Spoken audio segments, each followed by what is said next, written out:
Hey guys, I'm Morthadon, and we are back for My Hero Academia Season 7, Episode 20. As you may be able to tell from my voice, I'm not sure if it's noticeable for you. I feel like I can hear it in myself, but I'm just getting over a cold. I'm still congested.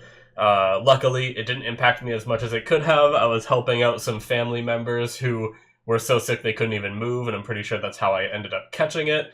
But, they were pretty much like bedridden for days. Luckily for me, I only had a sore throat for a couple days, and then I had a stuffy nose for a few days so far. But I've been pumping medicine. I don't know when it's gonna go away, but at least for now, I feel like I'm able to record without sniffling in you guys' ears the whole time. But anyway, last episode was so intense. The only thing I wrote down was Death Arm, so apparently that's all that happened. No, I'm just kidding. But I didn't really write, like I said, I literally only wrote down Death Arms. But we had All Might going out and confronting All for One. He's got some kind of support items. I don't know what it is. Gonna be Iron Man or something. Some kind of crazy suitcase thing he's pulling out with his car and all that. That has fancy gadgets, I imagine. I'm very scared that this could be the end of All Might. I really am, but that was only, as badass, sad, and emotional as that scene made me. We had the bigger moment of the Todoroki family having a bit of resolution finally, right? And that Toya had confronted all of their family, but he ended up being a walking bomb that, all of the family, the mom, the brother, the sister, all came out with their ice powers to try to stop. They all got burnt up quite a bit. And in the end, we had Shoto come in and freeze the living hell out of it all and manage to stop it from destroying the evacuation shelter and his family. So we ended off with Toya still being alive, but I don't think he'll be fighting anymore. I said last episode, if he fights more, that's ridiculous, and I'm done. He can't get up again. I was surprised when he got up the first time, and I do agree. I watched some reactions where they weren't too happy with that, but after seeing last episode, that was just a work of art, and so I can't deny that I like that result, but I can't have him get up again and fight more. I'm pretty sure he's done, though. So, yeah, do we get All Might? Do we get... They've been baiting us with the Uraraka and Toga. I couldn't think of a name for a second there. Kind of confrontation that they plan to have, or do we get Midoriya and Shigaraki and all the other things that are going on too? Let's watch this episode and find out, shall we? We're gonna start here in 5, 4, 3, 2, 1, now. I hope they don't make me cry this episode, because I'm gonna be even more stuffy than I already am.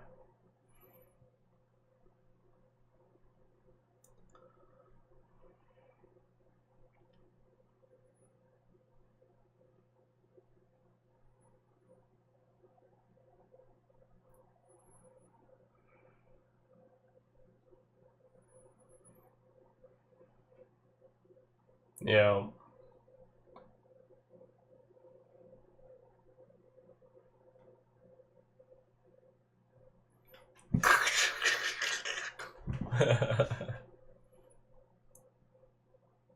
Alright.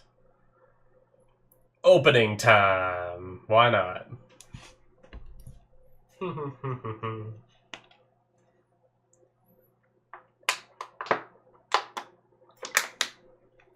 Sorry for the crunchy bottle.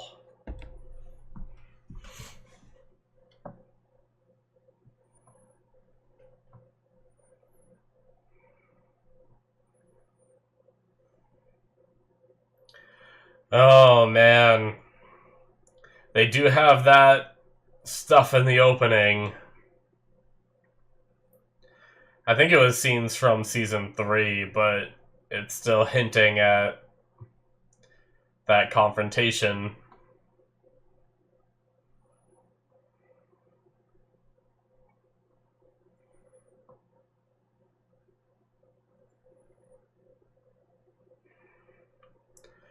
Oh, was Nagant? I don't think Nagant was in the opening before either. That's cool.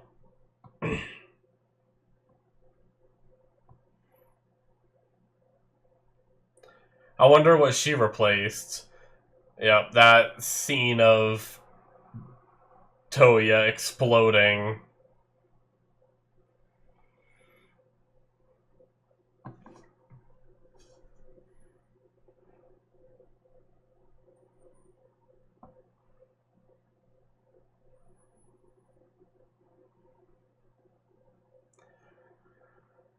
We're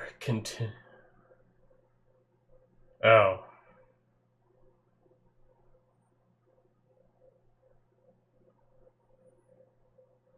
Yeah.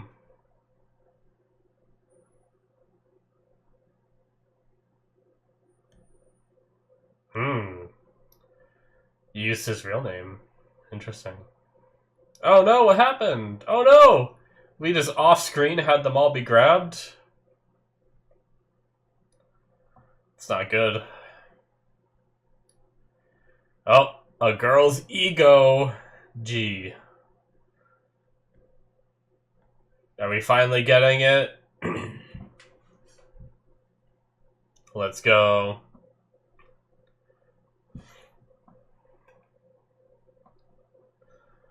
Uh-oh.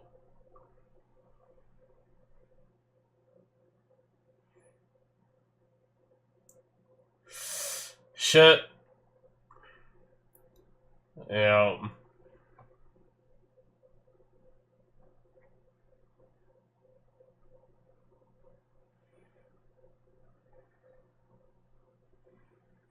$30 to 40 minutes is what she said she has, right? Yeah, to the heroes, this is just endless.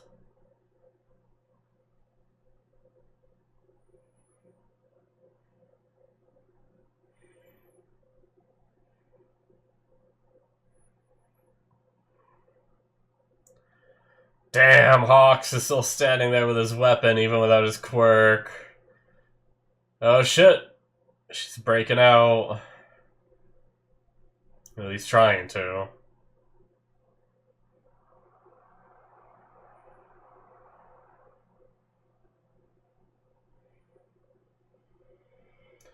Oh! Oh shit! Good shit. She's calmly trying to cut it.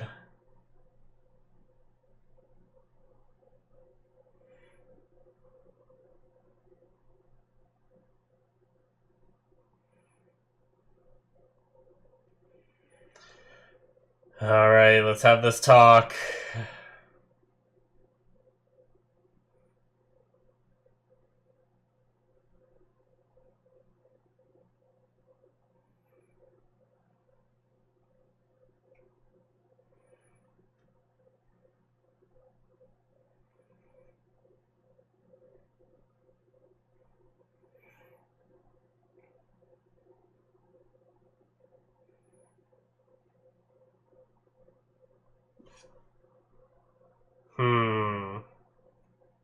Damn.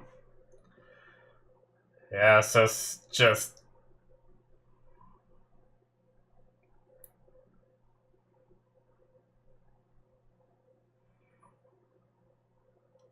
So that's a real one, yeah. Gonna use her.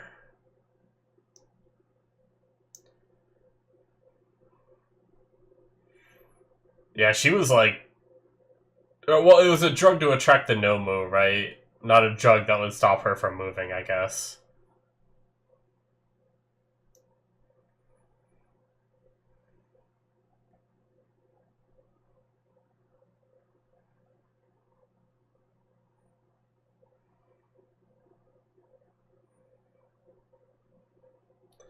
I wonder what her parents' quirks were.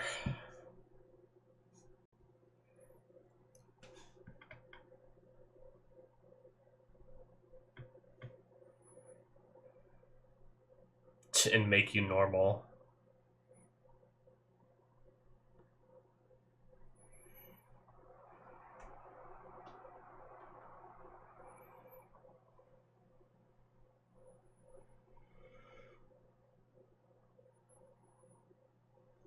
Hmm.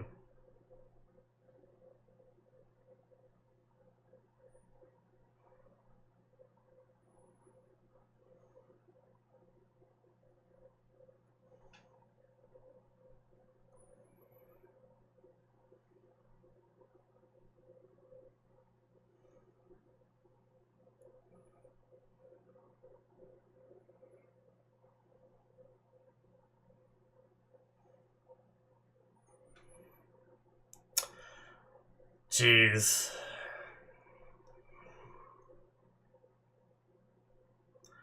I mean, I don't blame society for looking at it that way, but I don't know what you do in that situation.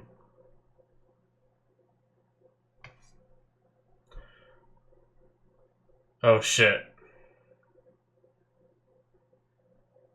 No, don't bring her in.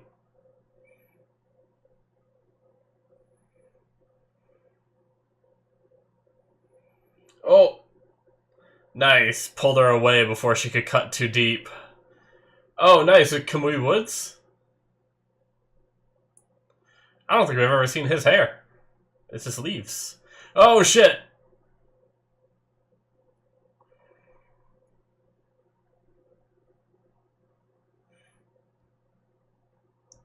Damn.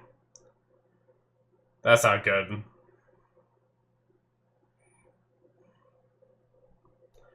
That's crazy.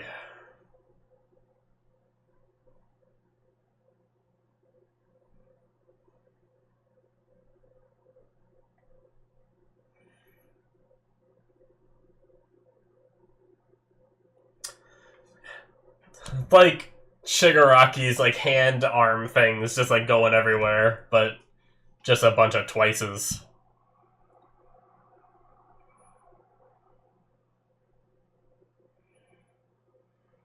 Oh, that face.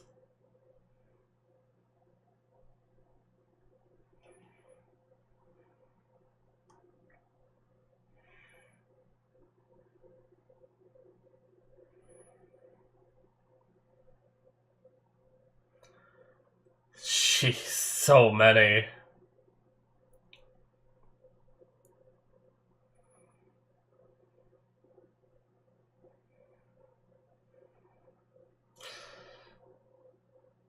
Uh-oh.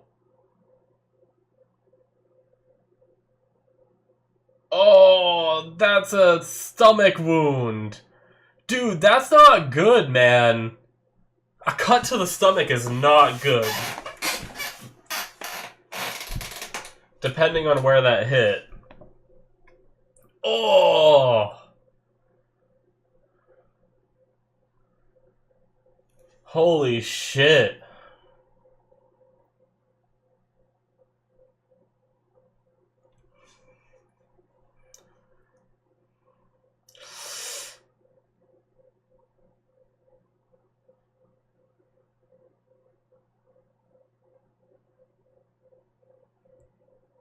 Hmm.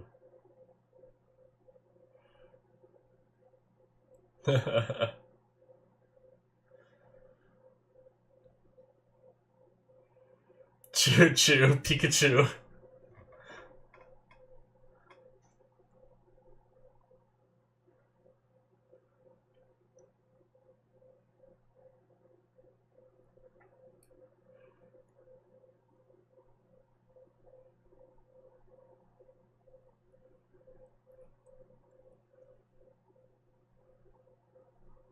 Smoking through his mask.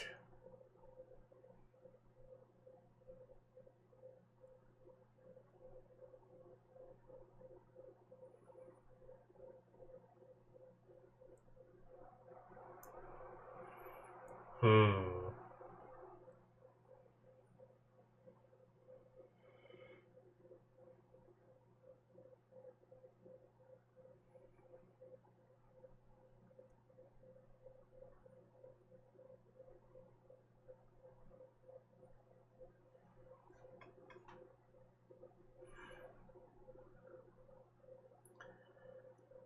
Oh shit, floating her. Oh.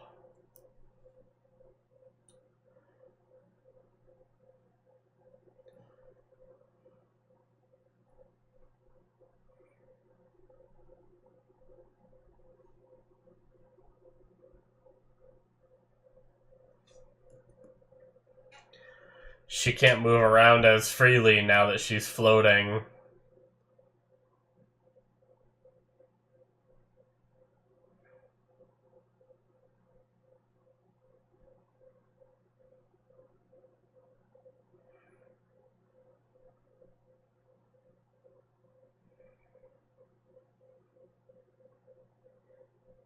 Damn, her voice is so different now, too.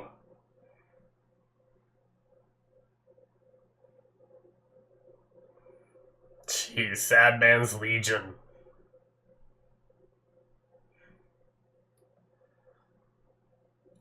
It's crazy. I don't even know, like, what they're, like... I mean, just being smothered by them can't be easy, but are they doing anything as they pass by to do, like, damage, or are they just, like...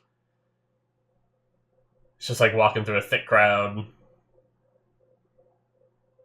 That's insane. Look at them all.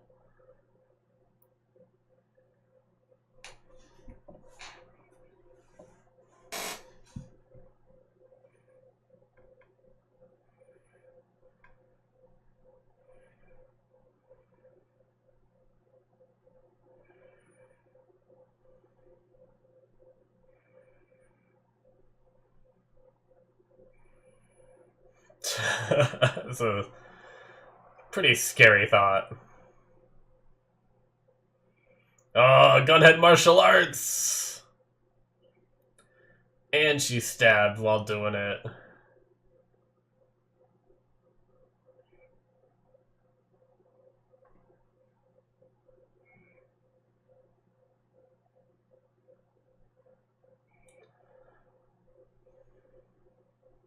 Ugh.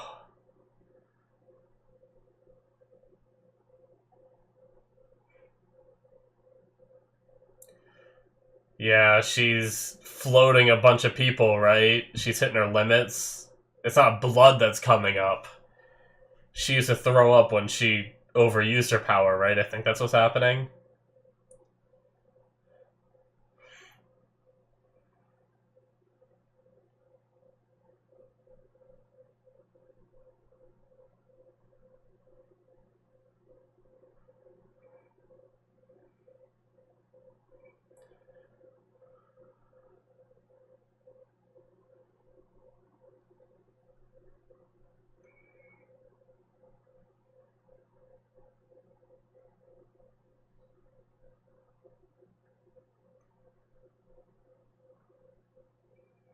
Hmm. Peeling back the layers, I think.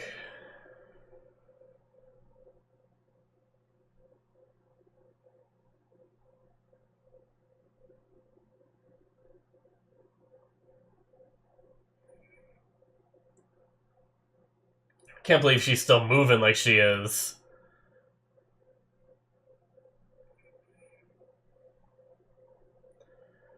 Man. As we're seeing those lines, is that just her floating people? The bookers.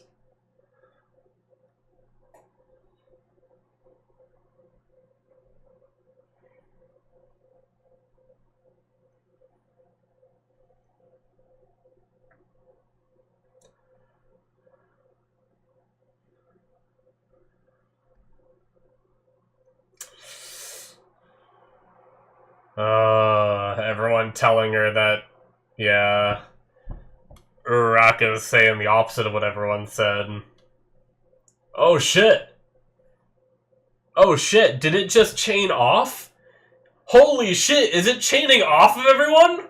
Holy shit, it is! It's just like Shigaraki's quirk.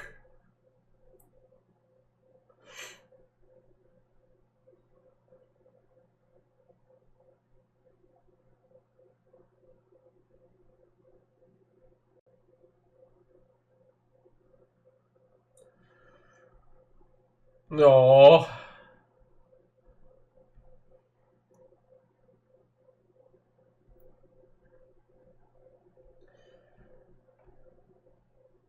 Yeah, holy shit.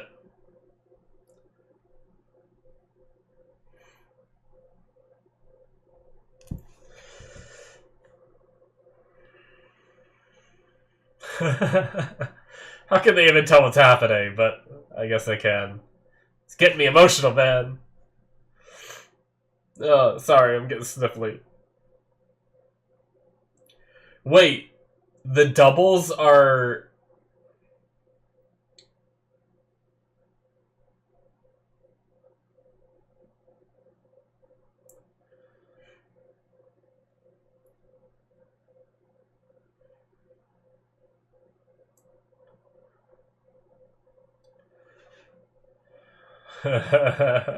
She's going plus ultra, man.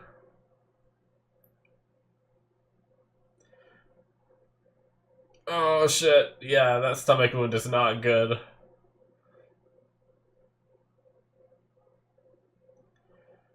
I didn't realize she had like boosters on her feet.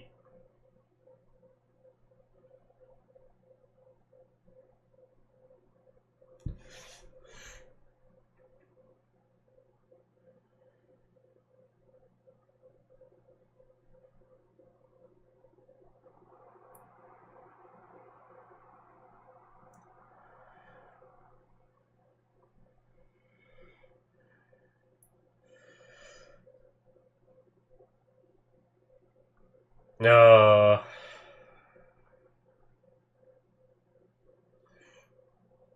Oh, she admitted it.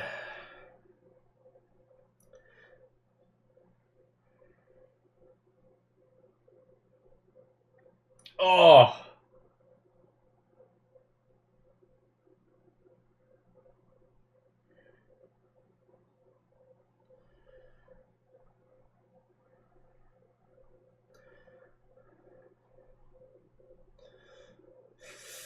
Oh.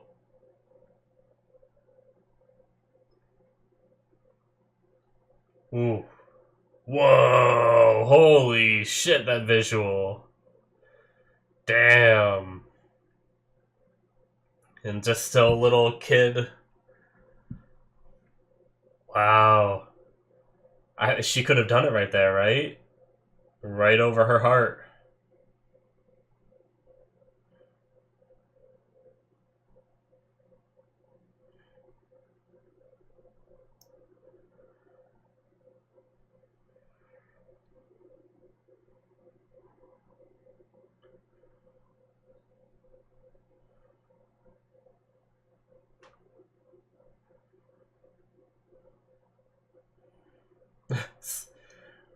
Ridiculous resemblance. Oh.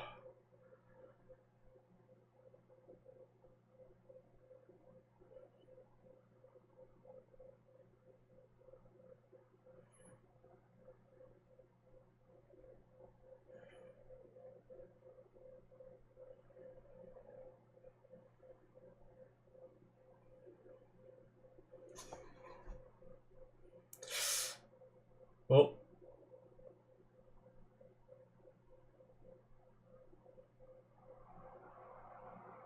Okay, so she did do that. Oh. Really? Time's up?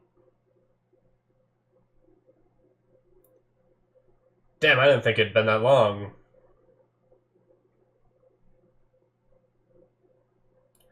And that's the last of Jean. Damn.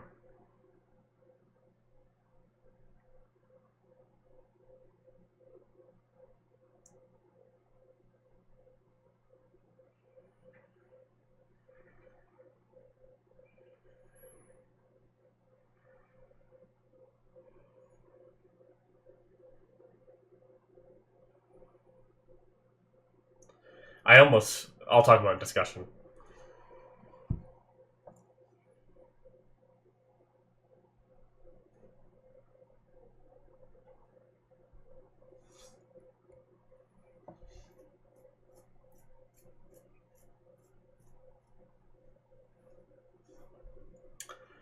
Damn. I mean, well done.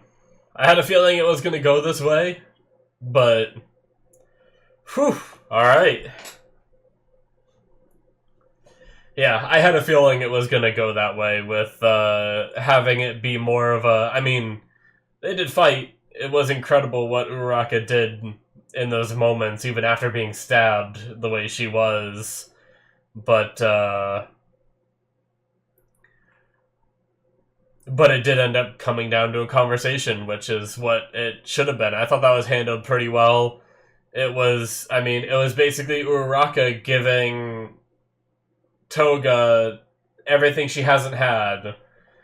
Like, even I feel like even the League of Villains, like, they accepted her the way she was, but I don't know that even them gave her this comfort of telling her that her smile is beautiful and stuff like that. Like, they they accepted her for the creepiness that she was, and I think even they realized, like, hey, she's creepy, but we're gonna accept you for it, right? We're not gonna shun you for it. Oh, nice. In the ED. But here we had Uraraka actually accept her and say her smile is beautiful and everything. So, which she was called like a deviant for smiling the way she did and all that. So that is it, guys, for episode 20. So yeah, I do feel like the first thing I really want to say is it because Uraraka reached Toga that the time limit ended early? Because I really don't feel like it's been 30 to 40 minutes since that happened. It's possible it has, and I'm just wrong. But to me, it kind of feels like it wasn't as long. Now, they said something about the time limit, right? Uh, very, very early on, didn't they? Um, yeah, Toga is multiplying herself transformed into twice. Toga's quirk transform has a time limit based on how much blood she ingested. I don't think this really gave us anything, though. But the heroes have no way of estimating how much blood she had stocked. And whether or not they tried to figure it out once the doubles broke through with their overwhelming numbers, they would be able to take over their surroundings. The only thing is if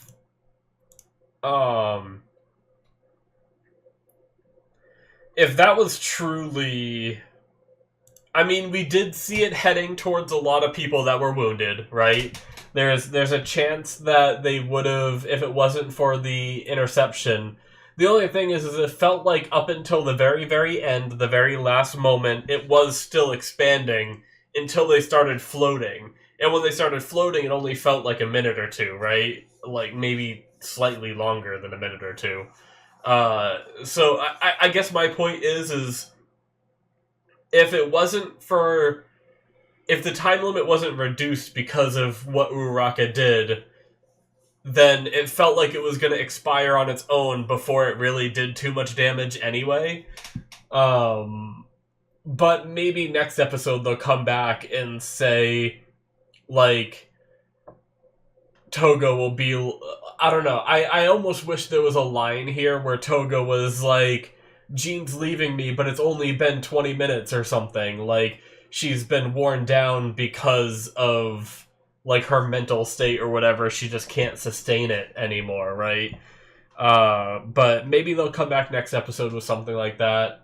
Because, like I said, it feels like if it really was, like, if Uraraka never intervened, it feels like all you had to do was hang on for a couple more minutes and it would have been gone, right? But it kind of, if that was the case, it undervalues a little bit of what Uraraka went through. I know Uraraka is still trying to save Toga's heart and everything, trying to. It's not just about winning this moment. Uraraka's mind was not on just winning this moment. It was trying to save Toga from herself, this downward spiral she's been on. But yeah, Toga's past is a complicated one. And, I mean, it really is one of those things where, like, when she was young, she didn't hurt anyone. People were forcing their ideas of normal on her. Like she drank the blood of the bird, which is off, you know? That's weird. And she drank the blood of a friend, but she said she was drinking the blood because it was already there, which to me means that she didn't hurt the kid. The kid probably had some kind of accident that caused him to bleed, and then she drank the blood, right? So, uh, yes, our society. I understand why a lot of society thought she was weird and treated her the way that she was treated, and it's horrible and everything. But on the other side of things, what she did wasn't really hurting anyone, and because of these like society standards, and because she made it feel like she could go to no one, like the way her parents acted, the way the few people she had met prior to that learned about the way that she was and everything, trying to force her to be something that she's not. She was scared that if she revealed her true self to Saito, the kid that she liked, then he would feel the same way, and that just pushed her farther and farther into her own little bubble of being, no one gets me, no one understands me. And then when she had the opportunity and she joined the League of Villains, however that went down when she first met them, they were accepting of her, so of course she's gonna, despite whether they're doing good or bad things, she's gonna go with where she can be with people that she just doesn't feel like she's creepy or worthless to society and everything. And if that means having to be a villain to do it, really what this episode, if you didn't really get the emotional aspect to it of what she went through as a kid, and if you still think she's creepy no matter what Uraraka said or whatever, if you're always just like, no, her smiles are creepy, like society's right, well, you also gotta realize, I feel like it's just a matter of fact. Shoot, I lost what I was gonna say. God damn it. Oh, what was it? It was in regards to. It's just a matter of fact that until she joined the League of Villains, where she was accepted, I don't think she was like a criminal, right? I don't.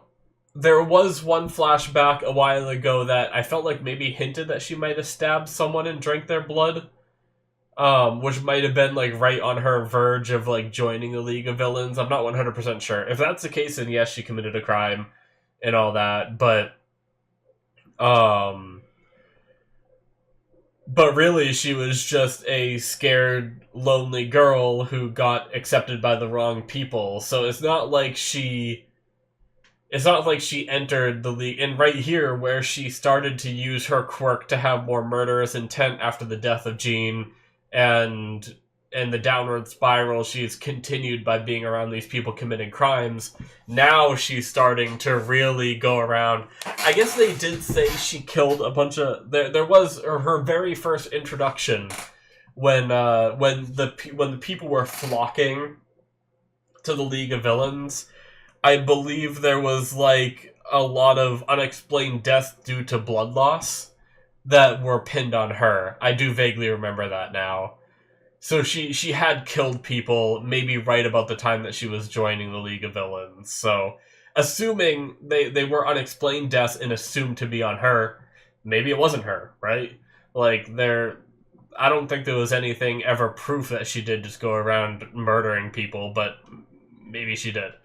But she only usually wants to drink the blood of people she likes. I don't think that she wants to kill them and drink like every last bit of it.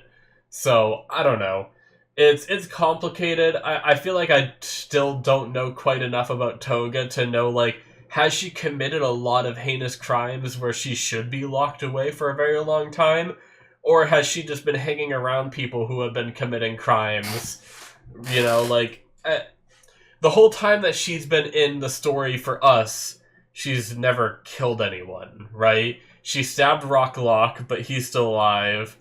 She stabbed Aizawa, but he's still alive. She's now stabbed Uraraka. I feel like Uraraka's gonna live through this. But I don't think she actually has killed anyone on the show. It's only speculation from a narrator very early on that she might have killed people. So, yeah, it's a really interesting and compelling story of how we're trying to save her, because, you know, Toga doesn't want to be locked away, but where do we go from here now if Uraraka isn't planning on, like, arresting her for her crimes, right? It's like, maybe just having someone accepting of her is enough to convince Toga that she can be rehabilitated, maybe, and maybe, you know, it seems like the heroes are starting to realize that it's not as cut and dry as villain and hero, and that's even what Uraraka said to, like, here. I used to think that it was heroes were ones who followed the rules and villains were ones that break the rules, but it's not that simple. They said that in this episode. So I think we're kind of hitting a point in the show where the villain or the heroes are realizing that just because they're villains doesn't mean they're not heroes or not humans, and we need to try and do better, rehabilitate these people, and rather than just throwing them in jail and letting them rot forever or until their sentence is over, we need to start trying to help them and everything. So I'm really curious as to, as the story wraps up, how do they wrap up her story? Because obviously, I mean, no matter what Uraraka wants, I feel like society is going to lock her up after this. But the way she's treated after she's locked up is what I think could be interesting. And I think, I do hope if that is the case, we see a moment where Uraraka goes and visits Toga to just have conversations with her and be friends with her, you know? Even if she's stuck in prison, go have visits and talk with her, and maybe by the end of her sentence and with enough good deeds and good behavior and stuff like that, she could get out before she's too old, you know? I guess it'll also depend on all those crimes she committed before. If she is a mass murderer of people with blood loss and stuff like that, if that was proven to be her, then it might be a while. But, yeah. It's really hard to say. Uraraka, though, like, just from the standpoint of the episode, from the emotions aside and everything, her ability to be able to spread it, like I said, it's a lot like Shigaraki, being able to touch something and spread it with anything else touching it. I was wondering if that was ever going to be something she can do, and she did it here. I don't know if that means she's unlocked that ability to do it always now, or was it just in the heat of the moment? We'll have to see. I don't know that there's enough of the story left to really know if she can just do that on a whim. Like, I think she's going to be out of the fight now, and if this is the last encounter of the show, we might not ever really find out if that's something she can more regularly do. But that was incredible that she was able to float. You know, the biggest thing we've seen her float before was a plane, and she was able to float all of these twices, and that was brilliant. And I like the news reporters watching and being like, you know, dreading this one quirk, but then seeing Uraraka with hers and be like, just one girl is doing all this, you know? Like, it just really came down to, you know, these two girls, and it's pretty crazy. But yeah, that moment of just her floating everything and seeing it, like, just shock through all the twices and all that. And it seemed like she made a new twice that was also floating. And then she was like, oh, it's just like that time. But I don't know what that meant. Like, is it because she, like, Twice's quirk duplicates himself no matter what situation he's in? It also duplicated the effect of Uraraka's quirk. Is that possibly what happened, or was it? I don't know. It was interesting, but it felt like another one was made, and that one was also floating, right? If I'm not mistaken. I kind of want to go back and watch that scene. Can I find that moment? I don't really know where it was. Was it right here?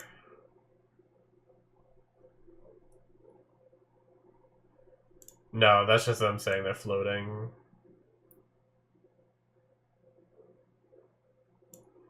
Yeah, that girl by herself, and then it jumps back to all this. I do like that there's also some on the ground. I didn't notice that before because so much was going on. There's some twices on the ground because it's unrealistic to think that every twice was floating, right? Or, I mean, that was touching. And no, not every twice was touching. There are still some on the ground, so that's cool. But they're floating like a chain of bees. All I have to do is make more doubles. Yeah, she makes another double, and that one's floating too. And then she said, it's the same as what happened to me back then, when I almost died. See, I don't know how that explains... I don't know how that explains why the double was there. Like, because that scene that it showed, I do remember that was when Toga as Uraraka, like, sprinted through and touched them all, and they all floated, right? That doesn't really explain how the double came out and was also floating. So I'm not 100% sure on that, but anyway, it happened, so wild.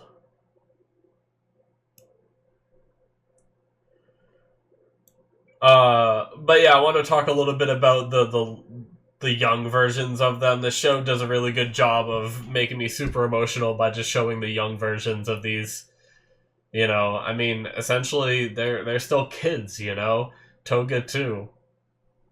And that's like, and seeing them even younger, and just seeing young Uraraka go up and, like, offer her arm, even when she's, like, that, like, vicious, like, creepy, like, image of herself. You know, it's kind of like how she viewed herself. I think that depiction that we saw was how Toga viewed herself because of what everyone said about her. But we still had Uraraka unfazed, just walking up and just being like, you know, here, drink some, you know, just don't kill me, but if that's what you want to do, go for it. So, and just being accepting, and that was really sad. The only time I didn't like the use of the kid thing was when she went to go stab, and then it went to the kids, and it was like, not in the shoulder, but over the shoulder. I wasn't the biggest fan of that because I wasn't sure if they, like... Because sometimes, like, I wasn't sure if it really missed in real life, or if that was Uraraka getting stabbed again, but Uraraka, like, went for a hug or something after the, like, took it in the shoulder, but then hugged her or something. But they didn't want to show, like, the kid being stabbed, so it had it miss, kind of. I wasn't sure if it was something like that, or if it actually did miss. It actually did miss, but... Not miss, but I think she missed on purpose, right? But yeah. So, pretty crazy episode, guys. I mean... I can't say I'm disappointed. It was pretty much everything we wanted, and it's her character up until now, being rejected by everyone and everything, and Uraraka came in and was the first person to accept her. And like she was saying here, it is ridiculous how close Saito appearance is to Midoriya, but yeah, I couldn't ask him for his blood, because then he would say I wasn't human. Because he'd think I wasn't cute. And it's like, that's what makes her character so compelling, is that contradiction of, like, as a viewer, you have to fight that part of you that's like, well, yeah, that's creepy, you know? Because it is. If someone came up to you and was like, "Can I drink some of your blood because I like you?" You know, I'd be like, "Get away from me, you weirdo." Maybe if we formed a relationship first and then you asked that, maybe that would be kind of like the make or break moment in the relationship, right? Where you have to like, okay, let's sit down and let's talk about this. Like, why do you want to drink my blood? And she can be like, well, ever since I was young, I had this quirk, and it's a desire of mine to drink the blood of people I like. And if you sit down and you have a conversation about it, but the problem is she was shunned about this at such a young age. She never learned how to properly communicate how to handle a situation like this. So instead of like figuring out and learning how to ask for it because everyone just shunned her when she tried, she just ended up resorting to taking it by force. So yeah, it definitely challenges the audience to be like, well, should we feel bad for her? But like I was trying to say before, as far as we know, until she joined the League of Villains, she wasn't really malicious in what she was doing. Like, she even said she wanted to go up and ask the boy for his blood. She didn't want to go up and take it from him forcefully. She wanted to ask him for it. The other time she mentioned it was he was already bleeding and she took the blood. I don't know if she asked for it at the time, but I know it's like a very... It happens a lot in anime. I think it's like a Japanese thing where like when someone's finger's bleeding, sometimes like someone will suck on it to like get rid of the blood.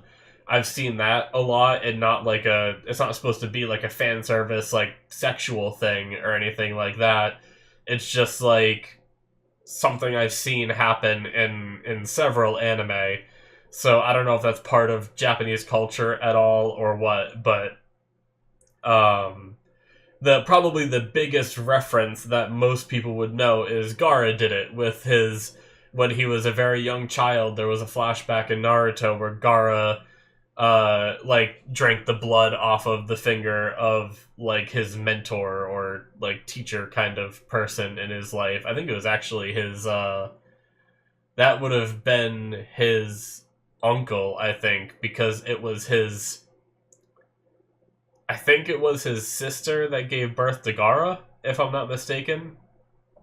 But either way, that's probably like the biggest reference that I can pull out. I feel like I've seen it before in other like places too, but I can't really name them because I remember seeing it in Naruto and not even thinking it was that weird because I've seen it in other or at least on a rewatch of Naruto. I didn't think it was that weird because I had seen it in other anime.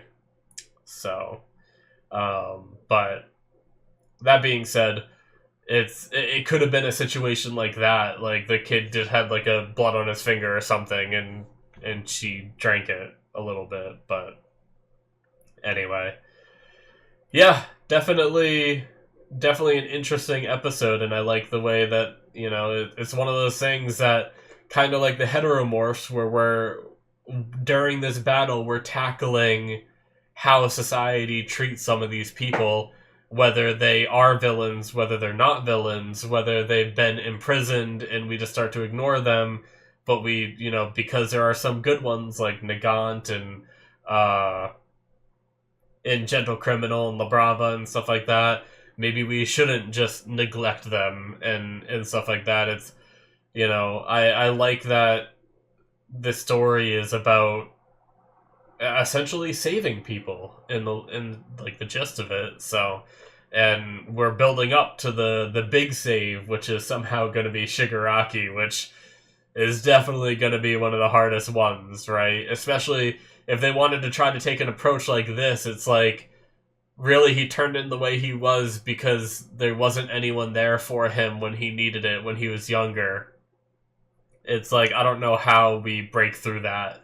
Like, I am here? Is it just going to come down to that? Like, Midoriya has to be like, I am here, Shigaraki. But that'll probably piss him off even more because he's in like All Might.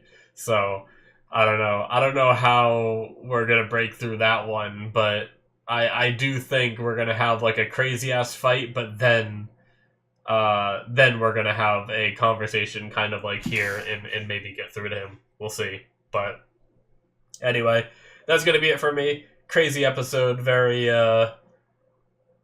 glad to see the Dobby threat is over, because that just makes everything, I mean, still dire. I mean, sorry, not Dobby, Twice. I mean, Dobby threat is over, but the Dobby threat and the Twice threat is over now, so we're... I mean, is it just All for One and Shigaraki left now? Like, I don't think Spinner was standing anymore, right? I think we're just going to be dealing with All for One and Shigaraki, but we only have one more episode left, and then we're going to have to wait, which I imagine is going to be either a shorter season or a movie to wrap everything up, is what people speculated, so we'll see. I wouldn't even mind a full-length season where we, like, spend however many episodes they need to wrap it up, but then give us some, like, slice-of-life fun, maybe even some time-skippy stuff. The only dangerous thing about time-skippy stuff is if the writer decided to do, like, a sequel to My Hero, where we follow the characters when they're older, if they do give us time-skippy, this anime may no longer be canon for those parts, right? If they tried to make up an anime canon or whatever, because if something gets written differently, like, by the time, like, it shows Midoriya when he's, like, 25 years old being, like, an awesome badass hero or something like that, but then the sequel comes out, and in the manga he loses an arm or something and only has one arm, but he's a crazy badass hero. And it's like, oh, well, shit, we have to retcon that for the anime if they make an anime for that sequel. So that's where it gets dangerous if they go off the source material. But I wouldn't even mind, like, another 20, 21 episode season where they just, like, give us a lot of, like, fun little moments with the kids together, like, after this, and maybe see them work their way through school at, like, a faster pace, because it's all, like, the first year or whatever still, so... Anyway, I don't know. We'll see what they end up doing. But that's going to be it for me. Hit that subscribe button if you enjoyed. Check out my Patreon if you want to see more content from me. Links are in the description. Should be popping up on the screen. And I will see you guys in my future reactions. Bye-bye.